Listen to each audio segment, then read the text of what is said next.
प्यारे बच्चों, हम संख्याओं के साथ खेल रहे थे। बिल्कुल हम कक्षा 6 की गणित की पाठ्य पुस्तक संख्याओं के साथ खेल रहे थे, ठीक है ना। जो आप समझ गए मैं कहना क्या चाह रही हूँ। बिल्कुल हमारा ये अध्याय 3 है और इसमें हमने संख्याओं के साथ खेलते खेलते ही गुणनखंड, गुणज, सम संख्या, विषम संख्याएं और साथ ही साथ भाज्य अभाज्य संख्याओं पर भी विस्तृत चर्चा कर ली थी। अब और हमने इससे पूर्व हमने प्रश्नावली 3.2 के प्रश्नों को भी हल कर लिया था। इसी क्रम में आज हम प्रश्नावली 3.2 के ही 6 से लेकर के 9 तक प्रश्नों को करने वाले हैं। तो आइए शुरू करते हैं। छठा सवाल है, निम्नलिखित को दो विषम अभाज्य संख्याओं के योग के रूप में व्यक्त कीजिए। तो एक बार इसको और तसल्ली से धीरे धीरे आराम से पढ़ते हैं और समझने का प्रयास करते हैं कि ये कहना क्या चाह रहा है। सबसे पहले कह रहा है कि हमें यहाँ पर 4 संख्याएं दी हुई हैं। आप देख पा रहे हैं A, B, C और D, 44, 36, 24 और 18। इनको करना क्या है, इनको दो विषम अभाज्य संख्याओं के योग के रूप में व्यक्त करना है। अर्थात अगर हम समझें, एक 44 को ले लेते हैं तो हमें क्या करना है, इसको दो संख्याओं में बांटना है, ठीक है, और उनको योग करना है। और ऐसी संख्याओं में बांटना है जो शर्त क्या हो रही है, जो संख्या कैसे होनी चाहिए, विषम और अभाज्य। विषम भी होनी चाहिए और अभाज्य भी। तो याद करें, हमने पूर्व में चर्चा की थी, जो अभाज्य संख्याएं होती हैं दो के अतिरिक्त सभी की सभी क्या होती हैं, विषम संख्याएं होती है ना। तो हम यहाँ तो इतनी बात तो समझ गए कि जब भी हम संख्याओं को लेंगे तो दो को नहीं लेना, बाकी कोई भी संख्या ले लेंगे क्योंकि वो विषम ही होने वाली है, ठीक है ना, अभाज्य संख्याओं में से। ठीक है, तो चलते हैं इसी क्रम में। लेकिन मैंने क्या किया, हमने पूरे इराटोस्थिनिस की छलनी विधि में, जब याद है आपको, 1 से 100 तक के बीच में भाज्य और अभाज्य संख्याओं को छलनी विधि से छान करके अलग किया था, याद है ना। तो वहीं के वहाँ हमने ली थी, या आप नए सिरे से बना लें। 1 से 100 तक की अभाज्य संख्याओं को नोट डाउन कर लिया है। आप देखें यहाँ पर अभाज्य संख्या जो कहाँ से शुरू हो रही हैं, 2 से लेकर के 97 तक। ये वो संख्या है जो 1 से 100 के बीच में है, ठीक है। लेकिन बच्चों, इतना सारा याद करना आपके लिए तो संभव नहीं होगा, लेकिन मेरी आपको राय ये है कि कम से कम 2 से लेकर के 19 तक, यानी कि 20 तक, 1 से लेकर के 20 तक के बीच में जितनी भी अभाज्य संख्या उनको आप याद कर लें तो सुविधा रहेगी।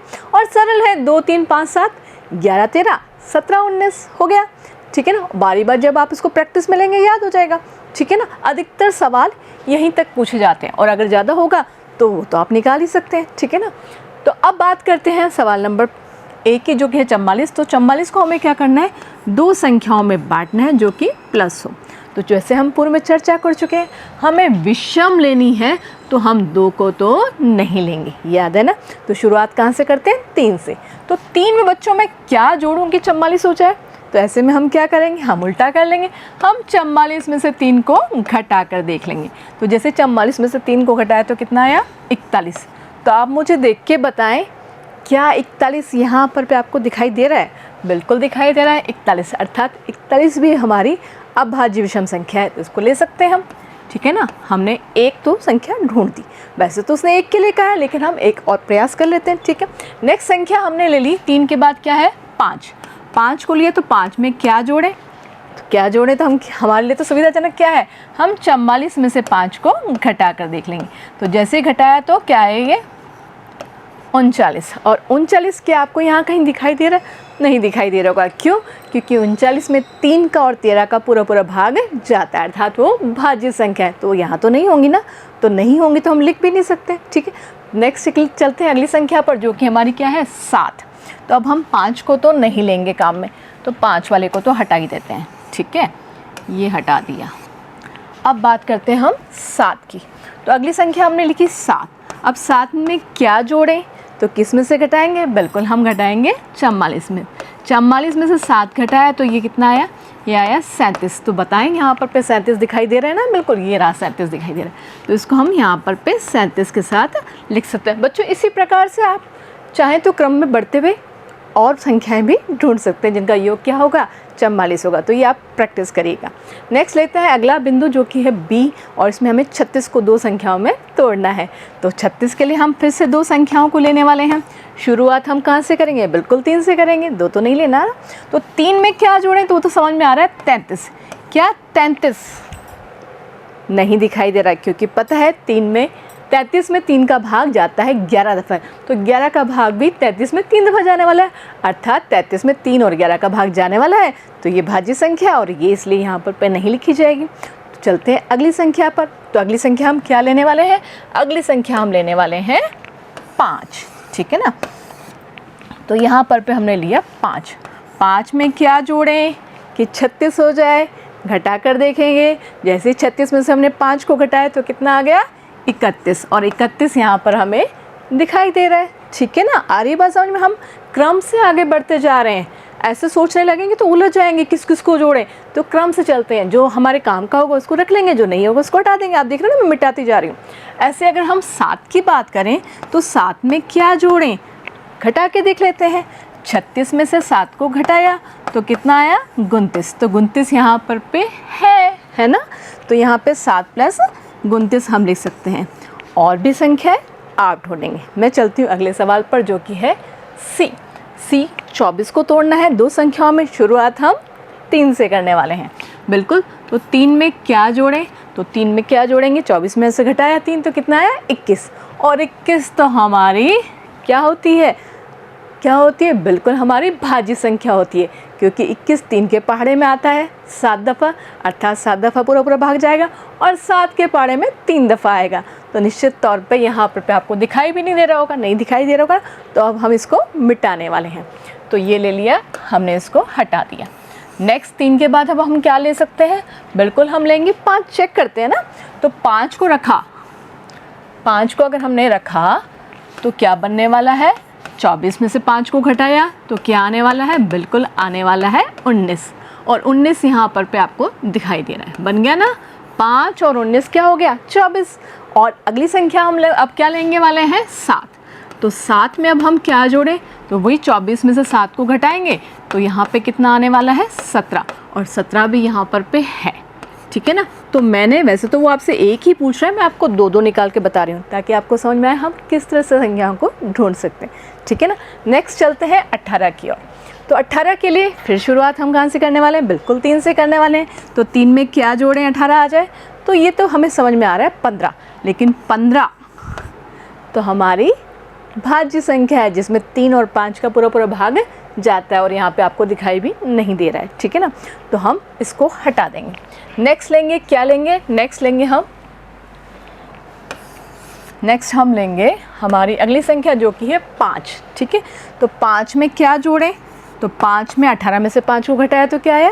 13। तो 13 यहाँ पर दिखाई दे रहा है, बिल्कुल दिखाई दे रहा है। इसका मतलब हम 18 को 5 + 13 लिख सकते हैं, है ना। 5 के बाद नेक्स्ट हम क्या लेंगे? 7। तो 7 में हम क्या जोड़ें कि वो 18 हो जाए? 18 में से 7 को घटाया तो कितना है? 11। और 11 हमें वहाँ पर दिखाई दे रहा है, ठीक है ना।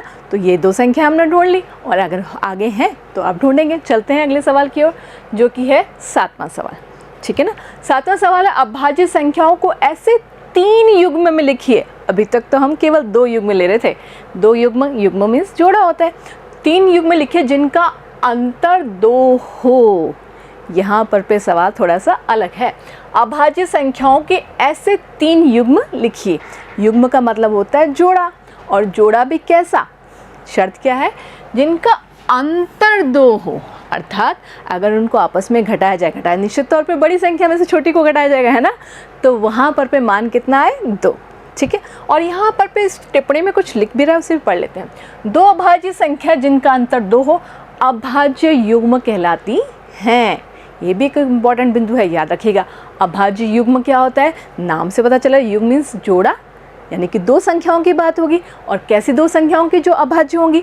और वो 2 कैसी होंगी? वो 2 लगातार होंगी, यानी कि जिनका अंतर 2 हो। अब बात आती है, मैंने तो लगातार बोल दिया, बिल्कुल लगातार बोल दिया। इसका कारण है बच्चों, ध्यान से समझे बात को। देखो, जब हमने सम और विषम संख्याएं पढ़ी थी तो हमने बात की थी सम संख्या जिनमें 2 का पूरा भाग जाता है ना। या यूँ कह लीजिए जिनके पीछे इकाई के अंक में 0, 2, 4, 6, 8 होता है। याद है ना आपको? हमने बात की थी 0, 2, 4, 6 और 8, ठीक है ना। कैसे भी समझे। तो इनमें आप ध्यान से देखिए कितने का अंतर है? बिल्कुल 2 का अंतर है ना। ये तो कौन सी संख्याएं थी? ये थी सम। और हम बात कर रहे हैं विषम की। तो विषम की संख्याएं भी अगर हम शुरुआत करें तो कहाँ से शुरू हुई थी? बिल्कुल 1 से शुरू हुई थी। 1, 3, 5, 7, 9। हमने ये बात की थी जिनमें 2 का पूरा पूरा भाग नहीं जाता है या जिनमें इकाई के स्थान पर ये अंक होते हैं। और शुरुआत अगर वास्तव में हम बात में करें गिनती की तो ये हमारे पहले 5 अंक थे जो क्या थे, विषम थे, ठीक है ना। इनमें भी अगर आप ध्यान दें तो कितने कितने का अंतर है, 2-2 का। तो ये छोटी छोटी चीज़ें जो हम बोल रहे हैं इनसे निष्कर्ष निकलते हैं और निष्कर्षों को हम कहीं भी काम ले सकते हैं, जैसे हम यहाँ काम में लेने वाले हैं। जैसे हमने देखा सम संख्याओं में 2-2 का अंतर होता है और विषम संख्याओं में भी 2-2 का अंतर होता है। अर्थात अगर अगली सम संख्या ढूंढनी है तो 2 फिर 4, 2-2 जोड़ देंगे हम, ठीक है ना। अगर सीधा बात करें हम 22 की तो अगली सम संख्या क्या होगी, 2 जोड़ करके प्राप्त होगी 24, उससे अगली 2 प्राप्त होगी तो फिर 2 जोड़ देंगे, ऐसा होता है ना। और इसी प्रकार से विषम संख्या की बात करें, मान लीजिए हमारे पास पहली विषम संख्या 31 है तो इसमें कितना जोड़ेंगे तो अगली विषम संख्या प्राप्त होती है, बिल्कुल 2 जोड़ने पर 33 और फिर 35। सब में कितने कितने का अंतर है, 2-2 का। तो यहाँ पर भी बात देखा जाए तो अंतर 2-2 का है और 2-2 का अंतर से हमें पता है ठीक अगली ही मिलने वाली क्रमागत भी बोलते हैं। आ रही है ना बात समझ में मैं क्या कहना चाह रही हूँ। तो चलते हैं हम हमारे सवाल के उत्तर की तरफ, जो कि है हमें 3 युग्म ढूंढने हैं, 1 युग्म, 2 और 3, ठीक है ना। 3 युग्म ढूंढने जिनमें अंतर कितने का होना चाहिए, 2-2 का। और 2-2 के अंतर का मतलब वो लगातार ही मिलेंगे हमें, ठीक है ना, अभी चर्चा की है। तो लगातार में अगर हम बात करें तो यहाँ पर 2 और 3 में कितने का अंतर है, 1 का। और वैसे भी एक तो सम है और एक विषम है तो अंतर तो एक ही होगा। यहाँ ध्यान दें 3 और 5 में कितने का अंतर है, बिल्कुल 2 का अंतर और लगातार भी है जो विषम है, तो 3 और 5, ठीक है। ऐसे ही अगली संख्या देखें तो 5 और 7 में भी 2 का अंतर है, ठीक है ना, 5 और 7। उससे आगे चले हम, ये 7 है,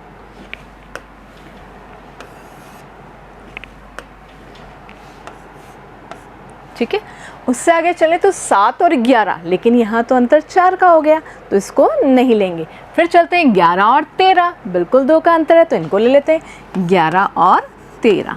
तो बच्चों यहाँ पर पे हमने क्या किया, 3 युग्म माने थे दे दिए। अगर वो ज़्यादा युग्म देता तो आप इनमें से छांट सकते हैं ना, बिल्कुल आसानी से। जैसे यहाँ देख पा रहे हैं 17 और 19, ठीक है, और भी मिल जाएंगे आपको अगर आप ध्यान से देखें तो, ठीक है। तो आप ढूंढ के रखिएगा कि ऐसे और कितने युग्म हो सकते हैं। चलें अगले सवाल की ओर। बिल्कुल अगला सवाल है 8वां सवाल, निम्नलिखित में से कौन सी संख्याएं अभाज्य संख्याएं हैं। ये हमें छांटना है कि इनमें से अभाज्य संख्याएं कौन सी हैं। तो अभाज्य संख्याओं के लिए तो आपको याद होगा हमने चर्चा की थी, क्या की थी, जिनमें किसी भी संख्या का भाग नहीं जाता है सिवाय एक और खुद संख्या के, ठीक है ना, या यूँ कह लीजिए वो किसी की भी पहाड़े में नहीं आती हैं खुद के और एक के अलावा। तो यहाँ पर अगर हम बात करें 23 की तो 23 याद कीजिए किसी के पहाड़े में आता है क्या, या इसमें किसी और का भाग जाता है क्या, नहीं जाता। तो 23 हमारी क्या है, अभाज्य संख्या। अभाज्य संख्याएं कौन कौन सी हो जाएंगी, एक तो हो जाएगा ए यानी कि 23, ठीक है। उसके बाद चलते हैं बी पर, 51। 51 किसी के पहाड़े में आता है, अगर आपको अच्छे से याद हो तो 17 के पहाड़े में आता है, 17 तिया 51, और अगर हम 3 का भाग देंगे तो 17 तक हो जाएगा, ठीक है ना। तो बी तो यानी कि 51 तो अभाज्य संख्या नहीं है, ये भाज्य संख्या है। चलते हैं अगले 37 की ओर। तो 37 किसी के पहाड़े में आता है क्या, 4 9 में 36, 37 तो नहीं आता ना। तो समझ गए हम 37 भी हमारी क्या है, अभाज्य संख्या है। और आगे चलते हैं 26 पर। तो बच्चों मुझे यहाँ बताओ कि 26 अभाज्य है या भाज्य है, भाग दिए बिना बता सकते हैं क्या आप, या ये सोचे बिना कि किसी के पहाड़े में आता है या नहीं आता, ये नहीं सोचना, कुछ और याद कीजिए। हमने बात की थी अभाज्य संख्याओं की, बिल्कुल हमने बात की थी 2 के अलावा बाकी सभी अभाज्य संख्या क्या है, विषम। और यहाँ पर पे आप देख रहे हैं 26 जो कि एक सम संख्या, इकाई के स्थान पर कौन है, 6, सम है ना। और सम संख्याएं तो 2 के अलावा कोई भी अभाज्य नहीं होती है, तो निश्चित तौर पर चेक करने की ज़रूरत नहीं है कि ये क्या है, ये भाज्य संख्या है, अभाज्य तो हो ही नहीं सकती, ठीक है ना। और वैसे भी हम बात करें 26 में 2 का पूरा पूरा भाग जाता है, साथ ही साथ ये इसका भाग कहाँ तक जाता है, 13 दफ़ा जाता है, और 13 का भाग देंगे तो 2 दफ़ा जाएगा, 13 दूनी 26, ठीक है ना। तो 26 भी हमारी क्या संख्या है, अभाज्य संख्या नहीं है। चलते हैं अगले सवाल की ओर, जो कि है हमारा 9वां सवाल, ठीक है। 100 से छोटी 7 क्रमागत भाज्य संख्या लिखिए जिनके बीच में कोई अभाज्य संख्या नहीं हो। ठीक है, तो हमें कहाँ तक बात करनी है? 100 तक, और 100 से छोटी, तो हम तो पूर्व में ही 2 से लेकर के चल रहे हैं, अभाज्य संख्या कहाँ तक लेके चल रहे हैं? 100।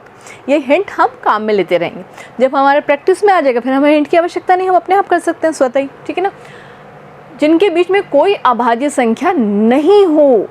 वापस समझे इस बात का मतलब, हमें ढूंढनी है अभाज्य संख्या नहीं हो। तो इसको अगर हम वैसे समझें, जो नहीं होता है वो क्या होता है? उसका उल्टा होता है। अभाज्य संख्या नहीं हो मतलब भाज्य संख्याएं हो, ये कहना चाह रहे हैं। तो हमें ऐसी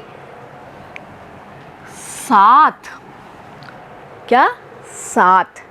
क्रमागत मीन्स अभी बात की थी हमने पूर्व में, क्रम से आने वाली क्रमागत यानी कि लगातार। ठीक है, उनमें कोई भी गैप नहीं होना चाहिए। और वो कैसी संख्या है? भाज्य संख्या है। ठीक है, तो 7 क्रमागत, अगर ध्यान से देखें तो 3 और 5 के बीच में एक सम जो संख्या होगी वो क्या होगी? 4, जो कि भाज्य संख्या है, लेकिन एक ही है, लगातार तो नहीं आ रही ना। और अगर ध्यान से देखें हम 31 और 37, यहाँ पे लंबा गैप दिख रहा है ना, बाकी तो बहुत थोड़े थोड़े गैप से हैं। 31 और 37 के बीच में भाज्य संख्या क्या आने वाली है? 32, 33, 34, 35 और 36। ये सब संख्याएं क्या है? क्योंकि यहाँ नहीं है तो क्या है? ये भाज्य संख्या है। और लगातार है ना, 1 2 3 4 5, लेकिन ये कितनी मांग रहा है? 7। तो लगातार 7 तो नहीं है, क्योंकि अगली संख्या 37 आ चुकी है। और आगे देख लेते हैं, कोई बात नहीं। लंबा गैप कहाँ दिख रहा है आपको? लंबा गैप दिख रहा है यहाँ पर 47 से 53 के बीच में। तो यहाँ पर बात करते हैं 48, 49, 50, 51 और 52। ठीक है ना, फिर तो 53 आ गया। तो 1 2 3 4 5, ये भी 5 ही है, हमें चाहिए 7। और आगे चलते हैं तो यहाँ पर पे 61 से 67 थोड़ा गैप है, यहाँ देख लेते हैं। 62, 63, 64, 65 और 66, ये भी केवल 5 ही हैं। इसका मतलब हमारी अभी यात्रा लंबी चलेगी। आगे चलें तो गैप 73 से 79, ये है 74, लिख लेते हैं। 74, 75, 76, 77 और 78, ये भी 5 ही हैं। अगर वो 5 पूछता तो हमारे पास तो बहुत सारे विकल्प हैं, है ना, लेकिन 5 नहीं, वो 7 पूछ रहा है। और आगे चलना पड़ेगा। यहाँ पर भी समझ में आ रहा है, जैसे यहाँ पर पे 3 और 9 है ना, तो पूरे 5 मिले थे, तो यहाँ भी 5 ही मिलने वाले हैं। यहाँ गुंजाइश दिख रही है, इसको चेक कर लेते हैं। तो यहाँ पर पे आया 90, 91, 92, 93, 94, 95, 96 और 97, तो वहाँ आया। अब गिन लेते हैं कितने हैं ये। 1 2 3 4 5 6 और 7, अंत में जा कर के हमारे को उत्तर मिला। ठीक है ना, इससे पूर्व जो हमने प्रयास किए उनसे उत्तर हमें नहीं मिला, लेकिन ठीक है, हमें फ़ायदा हो गया कि आगे कभी वो 5 पूछ लेगा तो हमें पता है 5 वाली संख्या हमारे पास में हमारे को ध्यान आ जाएंगे कि ये वाली थी। ठीक है, तो हमारा उत्तर क्या हो गया? हमारा उत्तर हो गया कि 100 से छोटी 7 भाज्य संख्याएं जो क्रम से आ रही हैं, और इनके बीच में अगर आप ध्यान से देखें तो कोई भी अभाज्य संख्या नहीं है, क्योंकि शुरुआत इन दोनों के बीच में है, तो सारी की सारी क्या होगी? भाज्य संख्या होगी। ठीक है ना, तो उम्मीद है आपको ये सारे के सारे सवाल, जो कि सवाल नंबर 9 तक पहुंच गए हैं, समझ में आ गए होंगे। मिलते हैं अगले सवालों के साथ, अगले वीडियो में जुड़े रहिए।